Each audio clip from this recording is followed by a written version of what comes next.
네. 시작 기도는 우리 성호경을 읽겠습니다.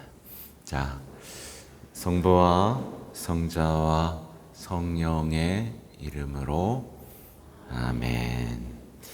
네, 이렇게 기도할 수도 있습니다.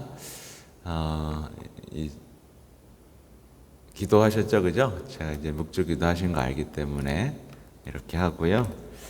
여러분에게 기쁜 소식을 먼저 전하면, 우리도 이제 8월 달에는 방학을 하겠습니다.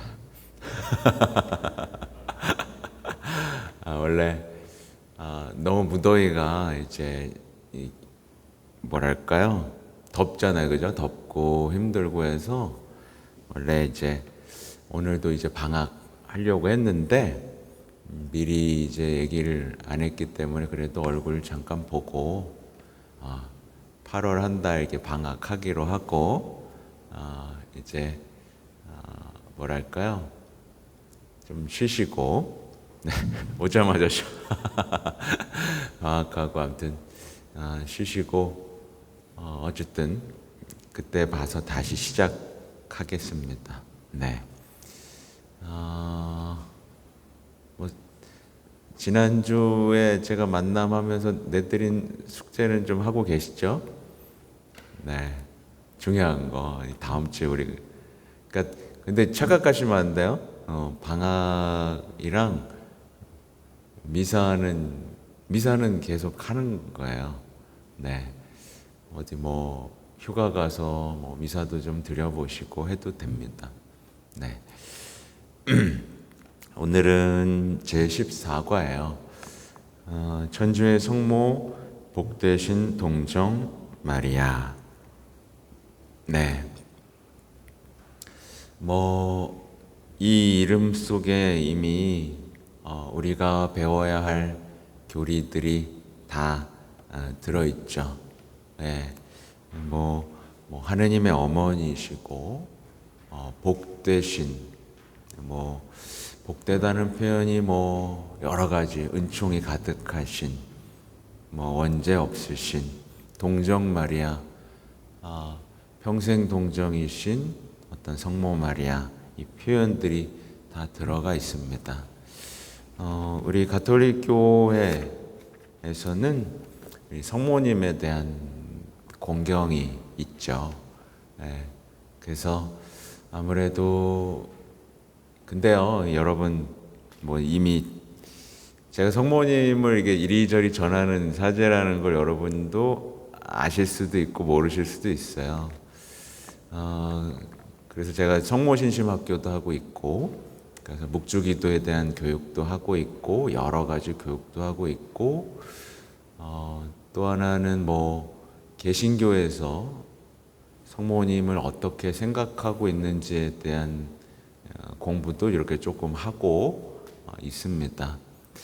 근데 여러분 그걸 아셔야 됩니다. 이제 들어가기 전에 말씀드리고 싶은 건 이 초기 교회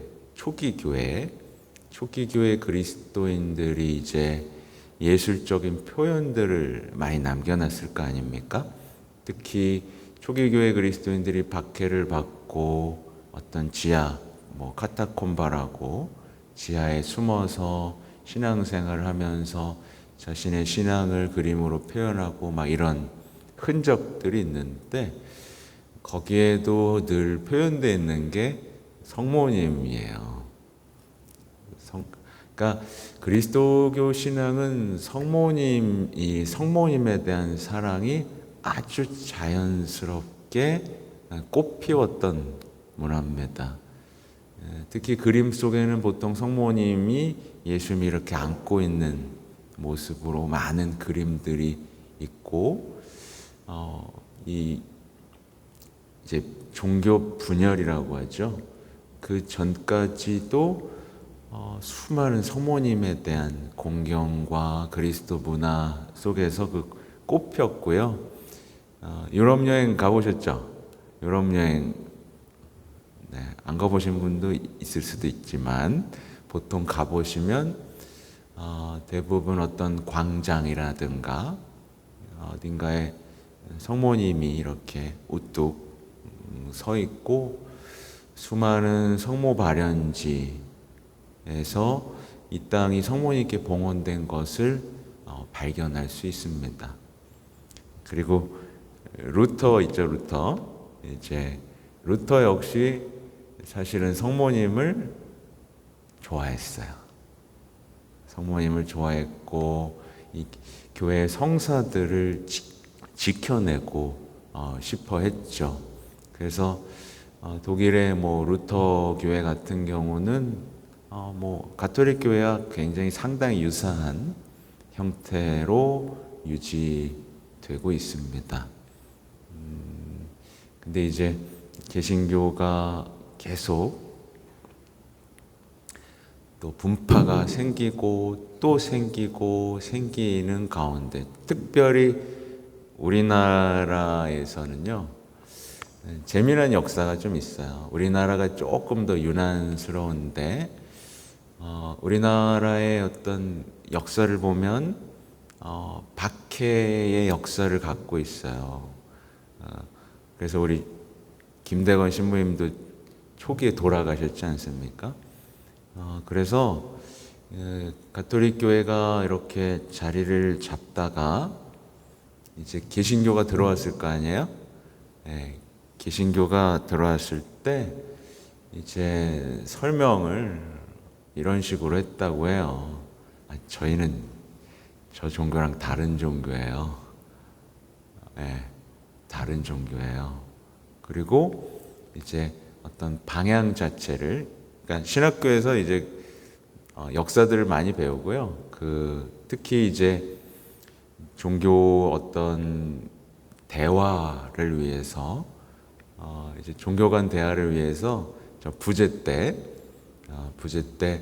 이제 여러 교회를 방문합니다. 그래서 뭐 구세군의 목사님을 초대해서 수업을 듣기도 하고 다 같이 뭐 불교를 방문하기도 하고 원불교에 가서 스님하고 대화를 하기도 하고 우리나라의 대표적인 뭐 그리스도교라고 할 수 있는 뭐 구세군이랑 뭐 장로 뭐 여러 가지 분파 있잖아요.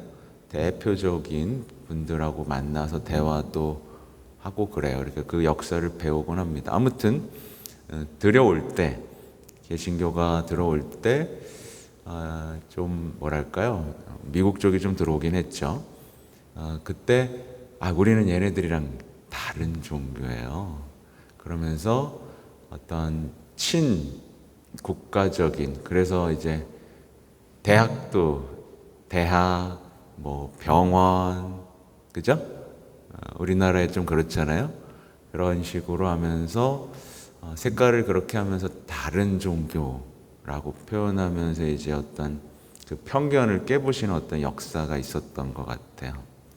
아무튼 그렇게 하면서 이 구별하기 위해서 유난히 더 가톨릭을 좀 이렇게 공격적으로 이렇게 대척점을 찾는 배척 신앙이 좀 자리 잡았다라고 보시면 되고요. 아무튼 그렇습니다. 짧게나마 우리나라 그리스도교의 역사도 하면 좀 재밌긴 해요. 근데 이 뿌리 안에서 그 이단의 역사도 나옵니다. 뭐 예를 들면 뭐 요즘에 문제가 되고 있는 신천지나 하나님의 교회라든가 이런 뭐 구원파 뭐 이런 이 계보들이 있어요. 우리나라에만 본인이 제2의 그리스도라고 말하는 사람이 50명이 넘나 그럴 거예요.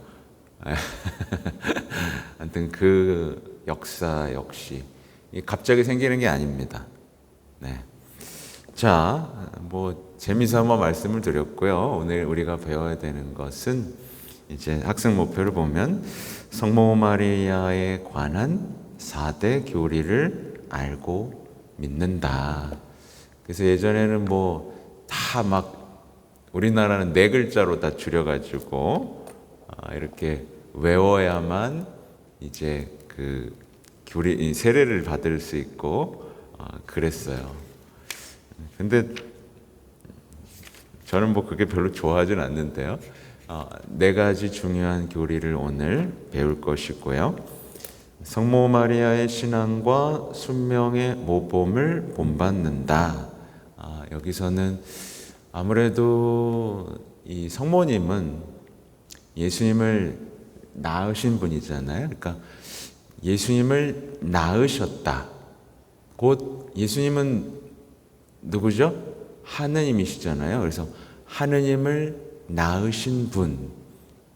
그래서 나중에 여기는 안 나올 건데 테오토코스라는 또 표현이 있어요. 그래서 아무튼 하느님을 낳으신 분, 하느님의 어머니. 이런 표현도 하는데 하느님의 어머니이자 예수님을 낳으신 분이자 또 예수님의 첫 번째 제자이자 어떤 신앙의 모범으로서 정말 최고를 갖추고 계신 분으로서 그분의 신앙을 본받고 또 순종의 모범. 그리스도교에서는 순명, 순종 이것을 굉장히 크게 가르칩니다. 근데 이제 이런 개념들이 여러분들에게 좀 낯설 수도 있어요. 여러분 순명, 순종 그러면 구닥다리 같지 않으세요? 그렇죠? 우리가 좋아하는 표현은 뭐죠? 자유, 자율이라는 표현입니다. 그래서 자유, 자율 이런 표현을 통해서 어떤 신앙이 파괴되고 있는 여기까지 깊이 들어가진 않겠습니다. 그리고 주님의 어머니 루카복음 1장 43절에 나오는 표현이죠. 이시며 우리의 어머니이신 성모님을 공경한다. 그래서 오늘 성모님에 대해서 아주 간단하게 너무 깊지 않게 배우도록 해볼게요. 전에는 제가 하도 열정이 넘쳐가지고 자 보십시오 그러면서 칠판에다가 역사를 쫙 적어가지고 이 아담과 하와에서의 여인 아담과 하와 있죠, 그죠? 그리고 창세기 성경을 쫙 펼치면 수많은 여인들이 등장합니다. 성경 속에서 아주 중요한 시점마다 여성들이 등장하고 예수님의 족보를 딱 보면 늘 이 누가 누가를 낳고 누가 누구를 낳고 하면서 역사가 쫙 여성들이 등장하고 마지막에 요한묵시록에서 이제 여인이 등장하거든요. 이 성경적으로 쫙 펼쳤을 때 왜 성모님이 계셔야만 하는가, 왜 공경받아야만 하는가를 막 설명을 일타 강사처럼 한번 해드린 적이 있는데 아무튼 오늘은 간단하게 자 읽어보겠습니다.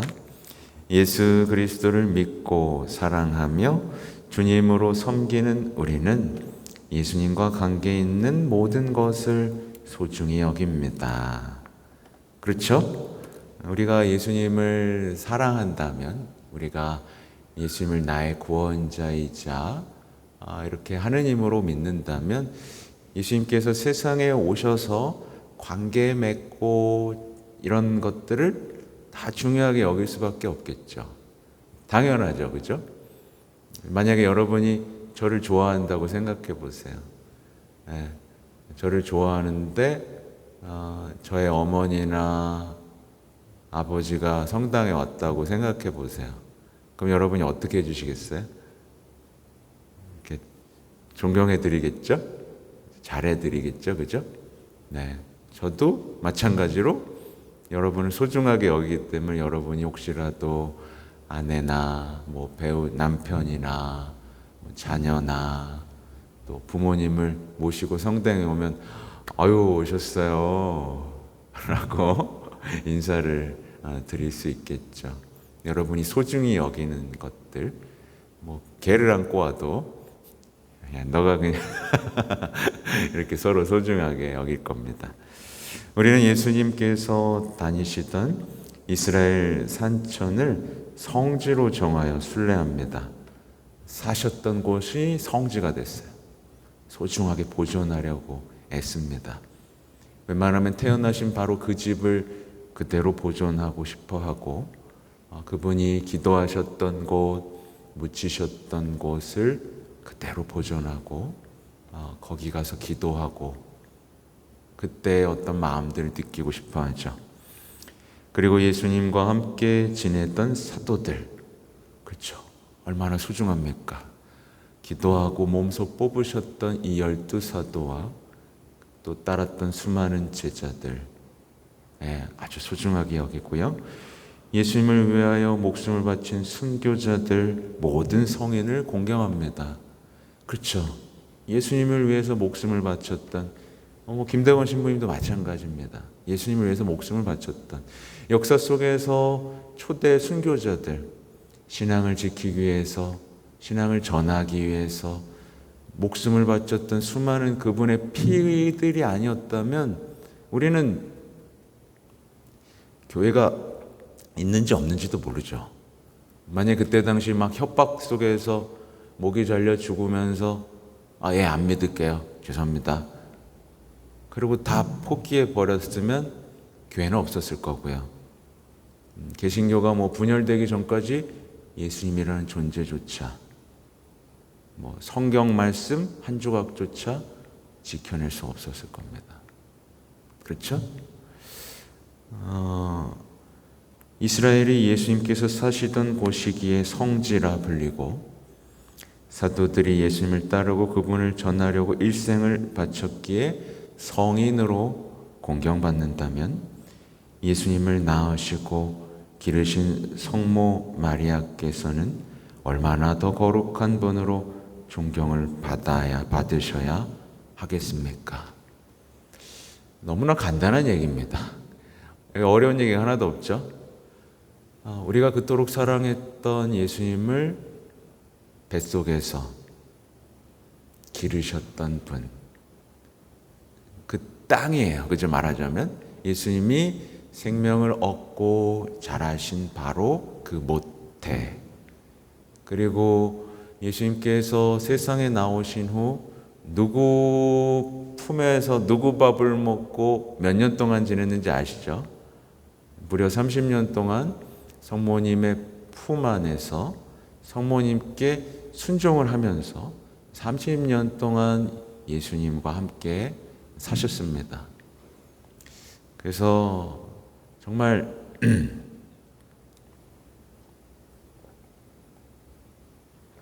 성지 중에 성지요. 예수님께서 사랑하신 분 중에서도 으뜸인 성모님을 우리가 알고 사랑하는 것은 이것을 만약에 우상숭배다 이런 식으로 표현하는 게 얼마나 끔찍한 일인지를 우리는 그냥 자연스럽게 알게 되죠. 네. 제가 정말 제가 아는 분 중에 교리 잘 몰라요. 냉담도 오래 했고 잘 몰라요. 근데 누가 시비를 걸더래. 너네 종교는 마리아 믿는다며? 이렇게 얘기를 한 거예요. 근데 순간 그 자매님이 화딱지가 난 거야. 화딱지가 난 거야. 아니, 너네도 이제 자기들을 성도라고 부르면서 예수님 엄마한테 마리아가 뭐예요? 그래서 마리아님이라고 해보세요. 아니, 자기 엄마 이름도 그렇게 함부로 부르지 않는데 예수님 엄마한테 마리아가 뭐예요? 그랬더니 쭈글쭈글해졌다고 합니다. 근데 너무 당연하고 너무나 마땅한 이런 일들이 그렇게 공격의 대상이 되고 있다는 게 너무나 안타깝죠. 네. 그래서 아무튼 예수님께서는 그러니까 예수님의 생애는요, 어떤 인간적인 범주를 벗어나지 않아요. 가족 안에서 태어나셨어요. 그죠? 가족이 있으셨어요. 하늘에서 뚝 떨어진 게 아니에요. 가족 안에서 성장했어요. 왜냐하면 이 가족의 아름다움을 알려주고 싶으셔서. 그리고 가톨릭 교회의 유명한 작품 중 하나가 이제 피에타상이죠. 예, 그게 뭘 표현했냐면 여러 가지를 묵상하지만 이 아기 예수님을 아는 이 어머니, 성모님, 근데 마침내 십자가에서 죽음을 맞이하신 그 아들을 또다시 아기처럼 안고 계신 그 어머니, 비로소 죽음으로써 어떤 이 세상을 정말 하느님으로서 사명을 다한, 그 생명을 다한 예수님을 안고 계신 그 성모님과 또 우리 예수님의 어떤 영적인 역할에 대한 아주 깊은 표현입니다. 눈물을 흘리지 않을 수 없고 그 앞에 무릎을 꿇지 않을 수 없는 아름다운 묵상이자 작품인 거죠. 그렇죠? 하여튼 예비 신자 교리반에 나오기 전에 성모 마리아에 대하여 어떻게 생각하였는지 이야기를 나누어 봅시다. 이 부분인데 한번 손들어 볼까요?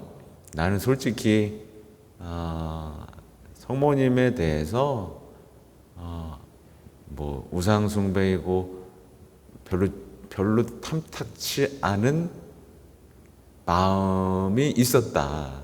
손들어 보실래요? 아무도 없어요? 네. 네. 솔직하게 들으세요. 뭐 지금부터 이제 아니면 되는 거니까. 나머지는 없어요? 별로 이렇게 크게 들은 적이 없어요? 네, 다행입니다. 그래요. 옛날에 제가 얼마나 화딱지가 났는지. 심지어 요즘에는 조금 모르겠어요. 요즘에도 좀 그런데 가톨릭 교회 안에서조차 성모님이 공경받지 못하는 지경에 이르러서 제가 많이 화가 나서 강의를 한 적들이 꽤나 있었습니다. 일단 들어볼까요? 오늘 복음인데요. 루카복음 1장 28절에서 38절의 내용입니다. 다른 얘기지만 이제 루카복음에는 성모님에 관한 이야기들이 무척 많이 나오고 있고요. 이 루카는 뭐 의사라고도 전해지고 또 화가였다라는 얘기도 전승도 있어요. 그래서 우리가 공경하는 성모님에 대한 이 그림 중에 루카복음 사가가 그렸다고 전해지는 그림이 있습니다. 그게 이제 챙스토바 성모님이라고 하는데요. 나중에 보시면 나중에 한번 보여드리겠습니다. 얼굴에 2개의 깊은 상처가 있고 여러 가지 전승이 있는 아름다운 그림입니다. 자, 읽어드리겠습니다. 천사가 마리아의 집으로 들어가 말하였다. 은총이 가득한 이여 기뻐하여라. 주님께서 너와 함께 계시다. 이 말에 마리아는 몹시 놀랐다. 그리고 이 인사말이 무슨 뜻인가 하고 곰곰이 생각하였다. 천사가 다시 마리아에게 말하였다. 두려워하지 마라, 마리아야. 너는 하느님의 총애를 받았다. 보라, 이제 내가 잉태하여 아들을 낳을 터이니 그 이름을 예수라 하여라. 그분께서는 큰 인물이 되시고 지극히 높으신 분의 아드님이라 불리실 것이다. 주 하느님께서 그분의 조상 다윗의 왕좌를 그분께 주시어 그분께서 야곱 집안을 영원히 다스리시리니 그분의 나라는 끝이 없을 것이다. 마리아가 천사에게 저는 남자를 알지 못하는데 어떻게 그런 일이 있을 수 있겠습니까? 하고 말하자 천사가 마리아에게 대답하였다. 성령께서 너에게 내려오시고 지극히 높으신 분의 힘이 너를 덮을 것이다. 그러므로 태어날 아기는 거룩하신 분, 하느님의 아드님이라고 불릴 것이다. 내 친척 엘리사벳을 보아라. 그 늙은 나이에도 아들을 잉태하였다. 아이를 못 낳는 여자라고 불리던 그가 임신한 지 6달이 되었다. 하나님께는 불가능한 일이 없다. 마리아가 말하였다. 보십시오. 저는 주님의 종입니다. 말씀하신 대로 저에게 이루어지기를 바랍니다.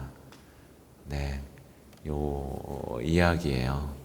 그래서 성모님께서 예수님을 잉태하시고 이제 예라고 대답하면서 구원이 시작되었던 그 이야기. 참 놀랍지 않나요? 그러니까 우리는 보통 하느님을 좀 강요하고 무서운 분이라고 생각하는데 온 세상의 구원, 곧 예수님께서 하느님이 인간이 되시는 것을 한 여인의 동의를 받는 것에 달려 있었다. 당연히 여기서부터 당연한 어떤 믿음이 생겨나기 시작합니다. 너무나 당연한 믿음이 생겨나기 시작해요. 이제 4대 교례를 간단하게 좀 짚어보려고 그러는 겁니다. 하느님이 이제 인간이 되시기 위해서, 그러니까 말하자면 우리를 죄로부터 구원하기 위해서 인간이 되시려는 그 시작이잖아요. 그죠? 죄로부터, 그러니까 죄를 완전히 없애고, 죄를 없애면 뭐가 없어져요? 죽음을 없애기 위해서 세상에 오시려고 하는데, 여러분 같으면 죄에 물든 여인의 뱃속에서 태어나길 원했겠어요? 그래서 여기서부터 원죄 없이 잉태되신 성모님에 대한 믿음이 시작이 됩니다. 정말 어떻게 보면 말도 안 되죠. 아니, 우린 다 죄에 물들어 있는데, 근데 죄를 없애시려고 세상에 오신 분은 당연히 깨끗한 그 땅이 필요하셨던 거예요. 당연히 죄가 없으니까 죽음이 있어요, 없어요? 없죠. 머릿속에 좀 헷갈리시나요? 이게 약간 이게 약간 깊은 신학이니까. 그래서 이제 승천교리가 있는 겁니다. 예. 그러니까 죄의 지배를 받을 수 없는 아름다운 탄생, 성모님. 그런 것들이 이어지고 이제 하나씩 보죠. 천주의 성모이신 마리아, 이 부분인데요. 이제 읽어보겠습니다. 성모 마리아께서는 예수 그리스도의 어머니이십니다. 이제 루카복음에도 나오죠. 주님의 어머니.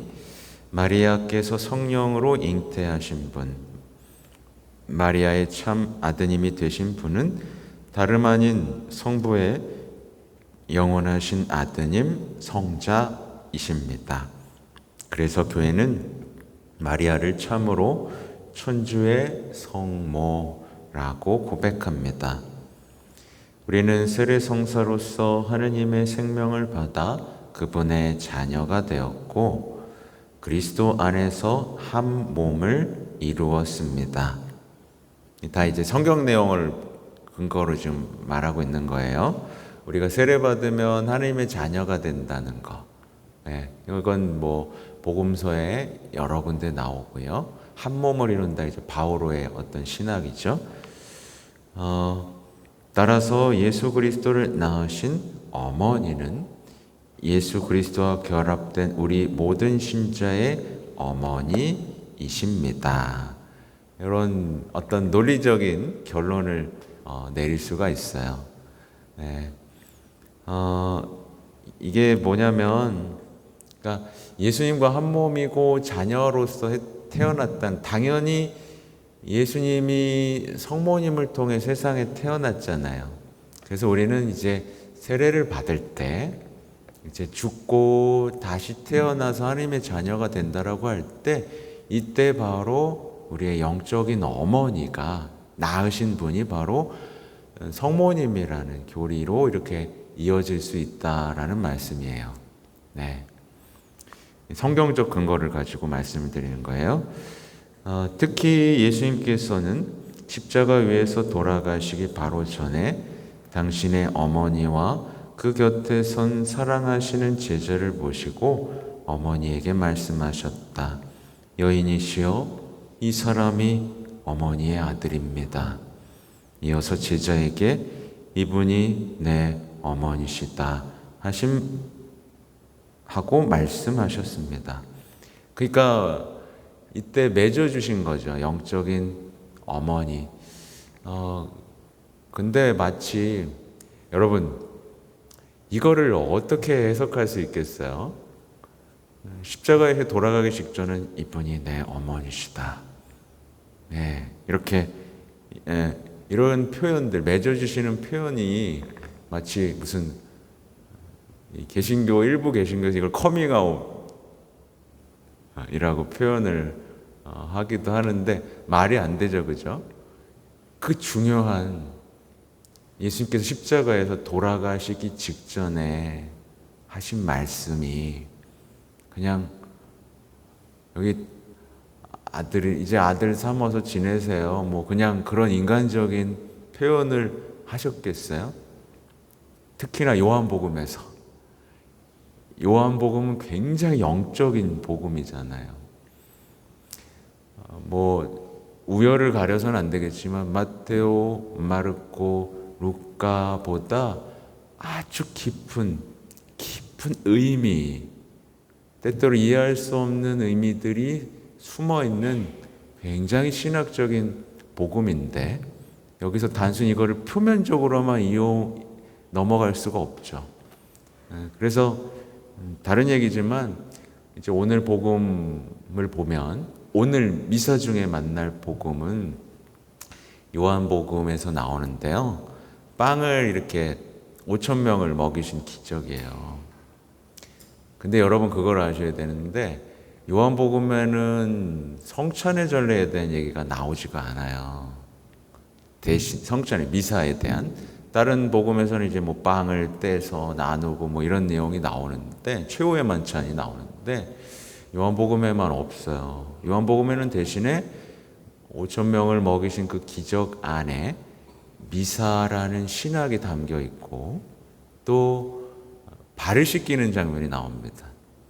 발 씻김 예식, 그것이 곧 성찬의 전례의 깊은 의미다라는 신학적인 의미를 갖고 있고, 한 번 더 묵상하지 않으면 이해할 수 없는 말씀들로 가득 차 있어요.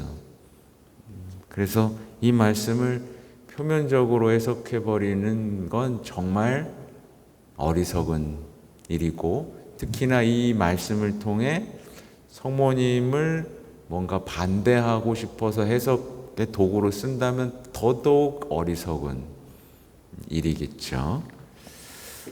하여튼 그날부터 사도들은 마리아를 어머니로 공경하였고, 그 제자들은 물론 초대 교회부터 오늘에 이르기까지 가톨릭 교회에서는 그리스도의 당부에 따라 성모 마리아를 교회의 어머니로 공경하고 있습니다. 그래서 이때부터 이제 사도들이 이제 사도행전에도 성령을 받기 전에 어머니와 함께 기도했다라는 기록이 나오죠. 네. 아무튼 그러니까 이 초대 때부터 어머니로 모셨고, 그 어머니를 주신 하나님께 감사를 드리면서, 네, 그렇게 어머니의 품에서 양육되는, 네, 어머니로부터 예수님께 대한 사랑을 배우는 신자 생활이 너무나 자연스러웠다. 네, 그래서 하나님의 어머니신 마리아 이렇게 그냥 단순히 외우기보단, 우리에게도 어머니시구나. 앞으로 신앙생활할 때 당연히 예수님이 첫 번째 둬야겠지만, 고아처럼 엄마 없는 집이 아니라 어머니가 계신 그 품에서 신앙생활 할 수 있겠구나라는 어떤 따뜻함을 여러분이 좀 느끼셨으면 좋겠어요. 아셨죠? 예, 이게 굉장히 중요한 겁니다. 예, 여러분도 집에 갔는데 엄마 없으면 옛날에 어땠어요? 예, 집에 갔는데 엄마가 없어. 성당에 왔어. 아버지 집이라고 왔는데 엄마가 없어. 엄마를 쫓아냈어. 그럼 기분이 어떨 것 같아요? 네. 그래서 성모님이 이렇게 딱 불이 켜져서 엄마가 있으니까 뭔가 안정감이 생기지 않습니까? 그리고 십자가 곁에서도 어머니가 지키고 계셨잖아요. 덕분에 제자들도 옆에 있을 수 있었고. 그러니까 만약에 엄마가 없었다면 우리는 그냥 십자가가 무섭기만 했을 것이고 성전이 뭔가 텅 빈 느낌이고 고난만 강요하는 어떤 그런 무서운 집이 됐을 수도 있습니다. 그래서 우스갯소리로 제가 그래요. 엄마를 쫓아내니까 예수님을 볼 수가 없어가지고 개신교에서는 이제 예수님이 없습니다. 부활하셨다고 안 봐도 된다고. 그러니까 개신교에서 여러 가지로 많은 것들을 잃어버렸죠. 그러니까 예전부터 그리스도교에서 가장 공경의 대상이었던 십자가에 못 박혀 고통받으신 바로 이 예수님. 바로 이 순간이 최고의 사랑의 순간인데 예수님을 그냥 없애버리는 일이 생길 수도 있는 거예요. 아무튼 그 다음 원죄 없이 잉태되신 마리아 이건데요. 아까 제가 짧게 설명했죠. 여기도 짧습니다. 마리아께서는 하느님께 구세주의 어머니가 되시는 그 위대한 임무에 합당한 은혜를 받으셨습니다. 가브리엘 천사는 마리아께 은총을 가득히 받은 이라고 인사하셨습니다. 교회는 하나님의 은총을 가득히 받으신 복되신 동정 마리아께서는 잉태되시는 첫 순간부터 전능하신 하나님의 특별한 은총과 돌봄으로 인류의 구원자 예수 그리스도께서 세우실 공로를 미리 입으시어 원죄에 조금도 물들지 않게 보호되셨다고 믿습니다. 물론 여기에는 가톨릭 교회 안에서도 예전에 논쟁이 좀 있긴 했어요. 논쟁이 뭐냐면 아니다. 성모님에게도 원죄는 있었다. 그러나 높은 성덕을 가지셨던 것이다. 이런 논쟁의 역사가 있었습니다. 항상 있었어요. 또 하느님의 어머니라고 부르면 안 된다. 어떻게 한 인간을 하느님의 어머니라고 부르냐 라는 어떤 반대의 움직임도 있었던 것이 사실이에요. 그러나 이제 그런 것들이 인간적으로는 예수님을 공경하고 하느님을 드높이는 것 같지만 이렇게 교회 안에서 이걸 이제 신앙 감각이라고 하는데 그런 것들의 흔적들을 성경 안에서도 사실은 찾을 수가 있거든요. 그래서 개약의 개라든가 또 개약의 개가 대표적이죠. 그래서 다윗이 막 개약의 개를 옮기고 춤추고 어디 머물고 했던 성경 내용이 방금 제가 읽어드렸던 성경 내용과 똑같이 일치하는 여러 가지 부분들 속에서 이제 묵상하면서 이거구나 라는 것들을 확정하고 교리로 확정하기에 이릅니다. 그리고 놀랍게도 성모님께서는 발현하셔서 나는 원죄 없이 잉태된 이다 라고 선언하시기도 하시는데 바로 저쪽에 성모님 보이세요? 네, 저기 있는 이제 리드박 성모님인데요. 이때 이제 원죄 없이 잉태되셨다라는 것을 선언하셨어요. 본인께서 선언을 하시죠. 그래서 이제 보통 그리스도교 신자 이 기적의 배 보신 적 있을 거예요, 그죠? 뒤쪽에 보면 이제 별도 있고 이제 성심, 예수님의 성심과 성모님의 성심이 묘사된 이 기적의 패의 주인공이 되시는 성모님이십니다. 12개의 별로 된 배경과 손에선 이제 어떤 광선이 나가는 모습으로 발현하셔서 원죄 없이 잉태됐다. 네. 그리고 뭐 여러 가지죠. 여기 앞에 있는 파티마 성모님께서도 어떤 그런 것들에 대한 공격, 모욕, 예. 그렇잖아요, 여러분. 아니 뭐 원죄가 있으면 어떻고 없으면 어때 이렇게 생각하면 안 돼요. 이건 우리 어머니의 모욕에 대한 문제입니다.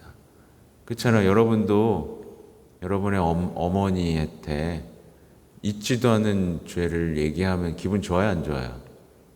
기분 나쁘죠? 지켜드리고 싶죠?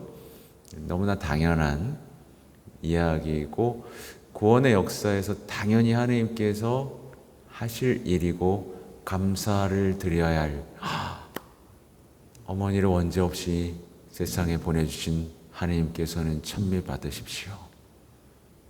어머니를 통해 우리는 구원이 올 것을 미리 알았습니다. 이게 신앙의 역사 안에 또 있어요.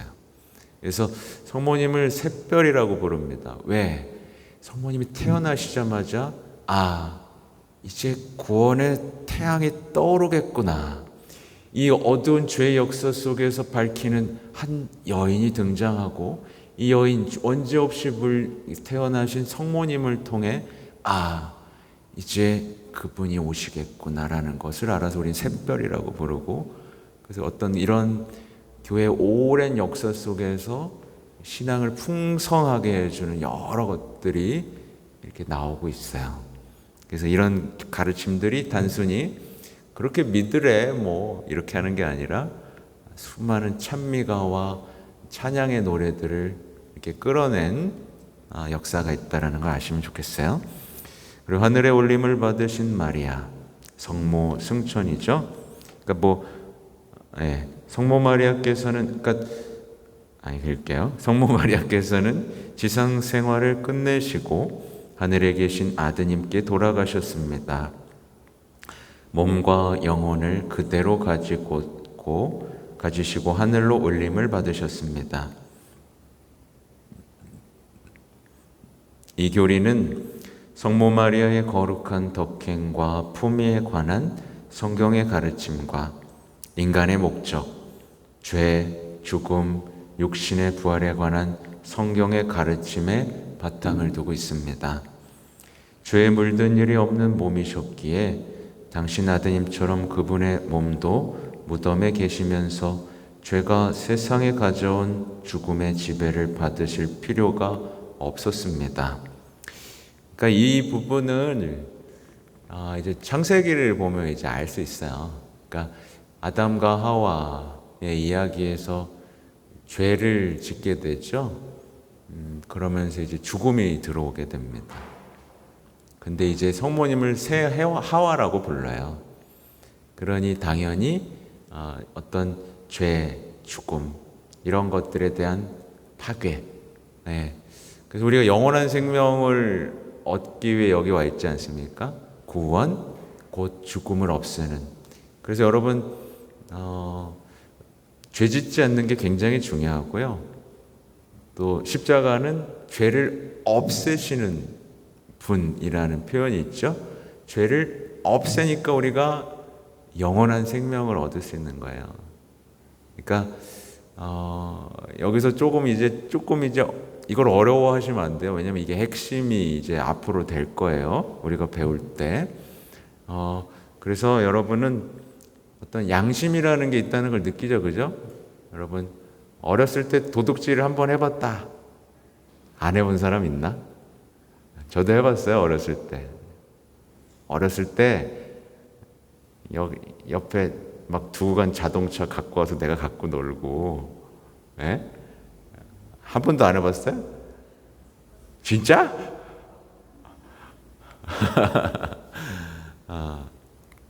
그럼 다행입니다. 축하드립니다. 예. 근데 우리는 근데 지금 일상에서도 우리 일상적으로 조금씩 죄 짓잖아요. 네, 뭐 편법으로 탈세를 한다거나, 그죠? 안 받아도 되는 돈을 받는다거나 여러 가지 있을 수 있어요, 우리가. 얘기를 왜 했지? 아무튼 죄라는 것이 죄로부터, 그래서 우리는 좀 떳떳하게 죄를 안 지을 수는 없어요. 우리 인간이 나약하고. 여기는요, 교회는요, 여러분 천사들만 있는 곳 아닙니다. 각오하셔야 돼요. 여기는 죄인들이 모이는 곳이에요. 그래서 밖에보다 더 시끄러워요. 자신을 죄인이라고 말하고 약한 사람들이 모이는 곳이에요. 그래서 어느 단체에 들어가잖아요. 평화로울 날이 없어요. 절대 없어요. 힘들어요.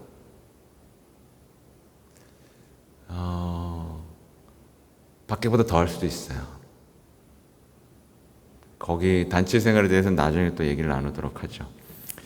예수님을 낳아주신 분께서 육체를 지닌 채 하늘로 오르시어 부활한 영광의 육체를 지니신 예수님과 함께 계시다는 것은 당연한 이치입니다.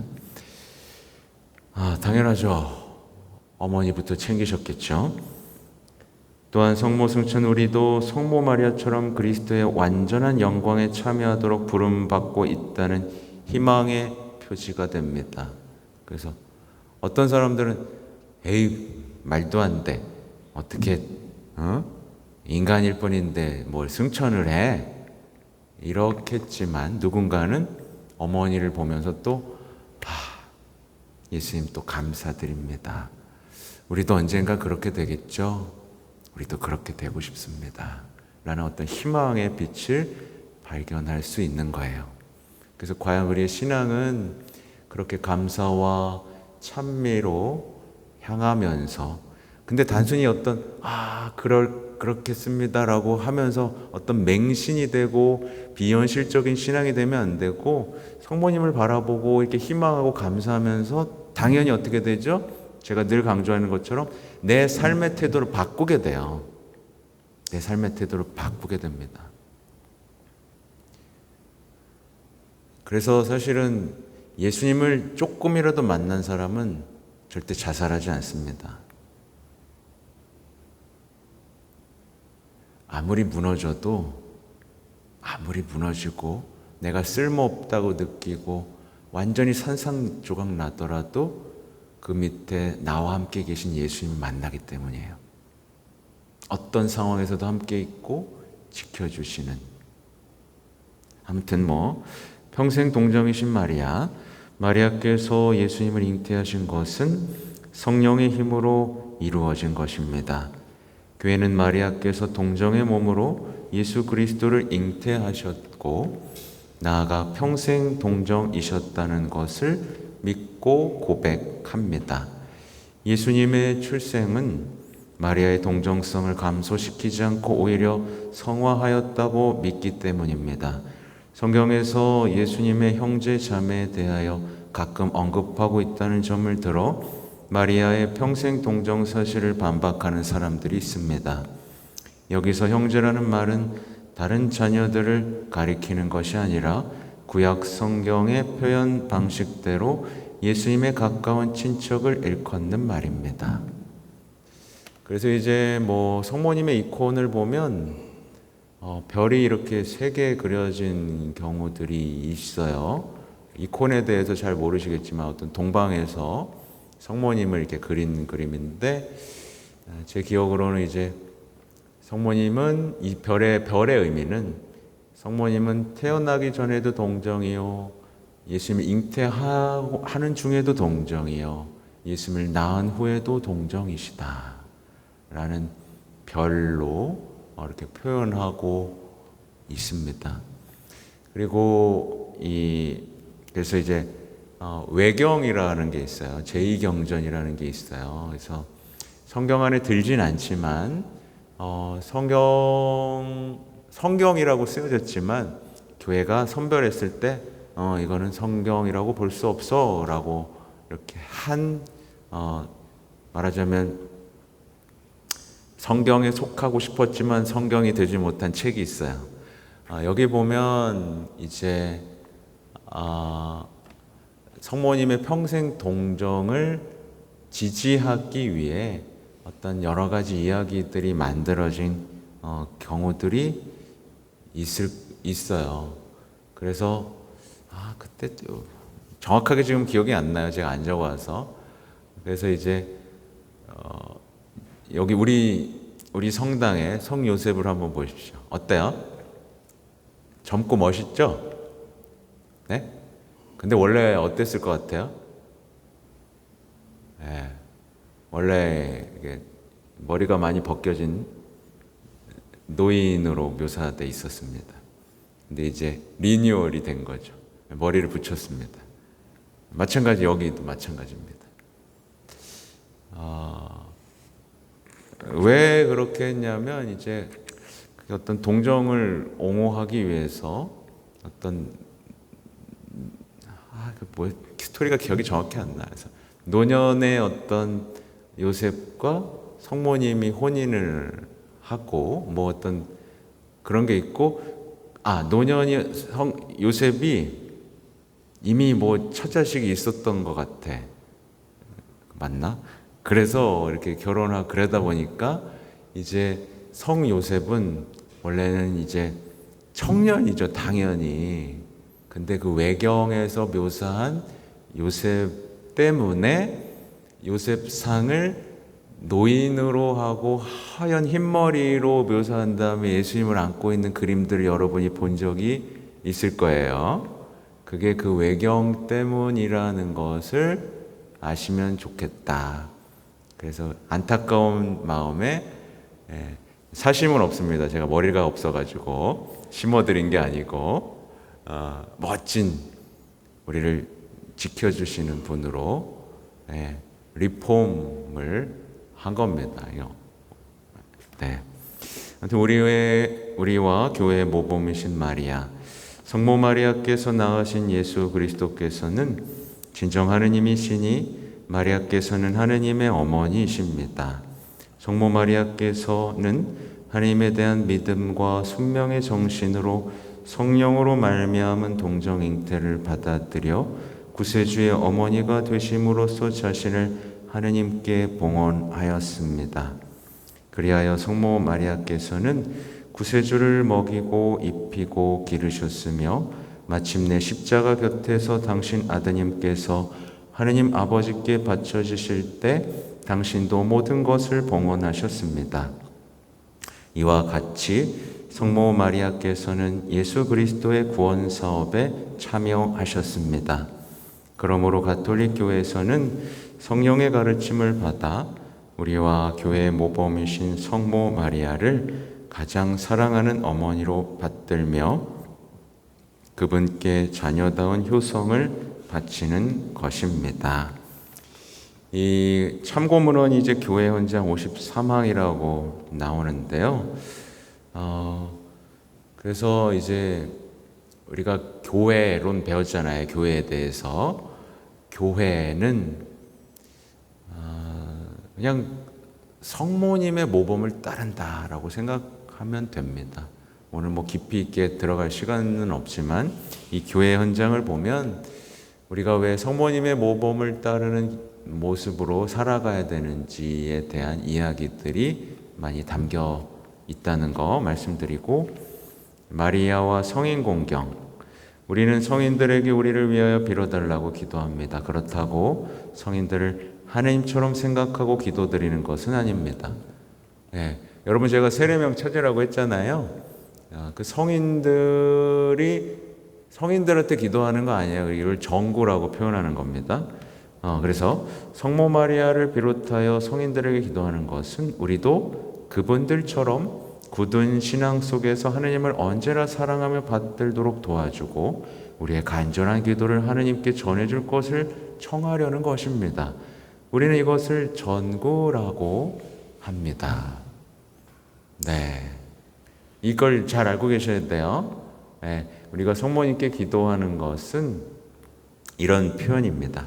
교회 신자들은 예나 지금이나 늘 성모 마리아께 공경을 드리고 끊임없이 사랑을 바쳐왔습니다.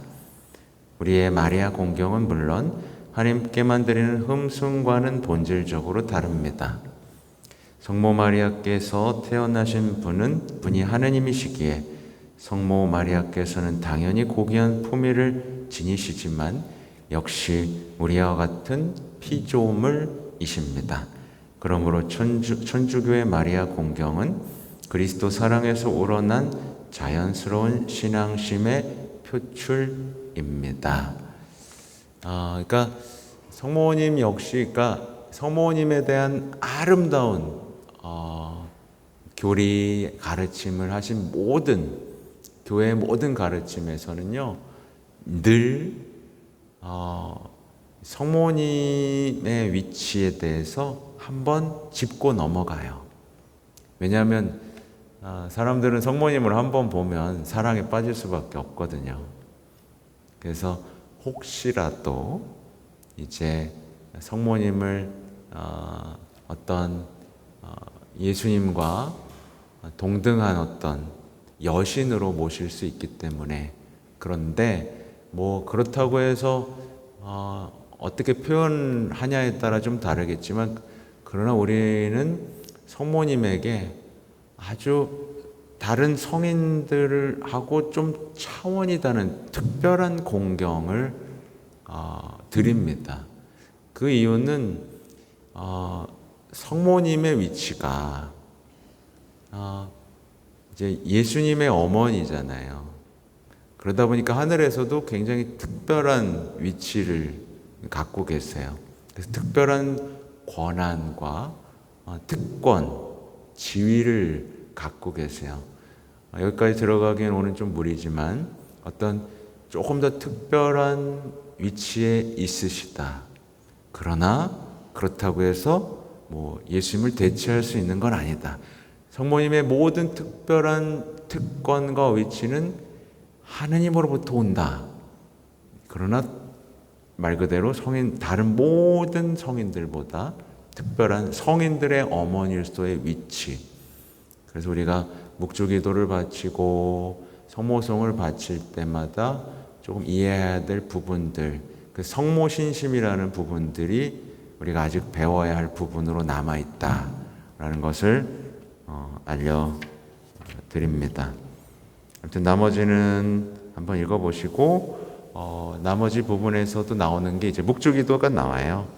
그리고 묵주기도에 대한 간단한 설명들도 나오고 있으니까 그렇습니다. 아무튼 오늘 여기까지 하면 대충 성모님을 왜 공경하는지 아시겠죠? 네, 아시면 좋겠고 방학 잘 보내십시오. 네, 저도 방학이다. 야씨, 나도 힘들어. 방학하고 성모 신심학교도 방학할 예정입니다. 성모 신심학교도 8월 달에 좀 방학을 하면서 저도 좀 쉬어가려고 해요. 저도 어떨 땐 좀 뭐 쉬면서 좀 책도 쓰고 싶고 뭐 기도도 하고 싶고 그런데 계속 준비를 하다 보니까 약간 끌려가고 어떤 저도 저의 내적으로도 충전할 시간이 필요하고 마침 또 여러분도 휴가 시즌이어서 잘 맞을 것 같아서 다만 잘 쉬시고 이제 다시 시작할 때 다시 한번 연락을 드리겠지만 나 또 쉬고 싶어요 그러지 말고 충분히 쉬어두십시오. 아셨죠? 네, 우리 갈 길이 조금 멉니다. 마치겠습니다. 자, 성부와 성자와 성령의 이름으로 아멘. 영광이 성부와 성자와 성령께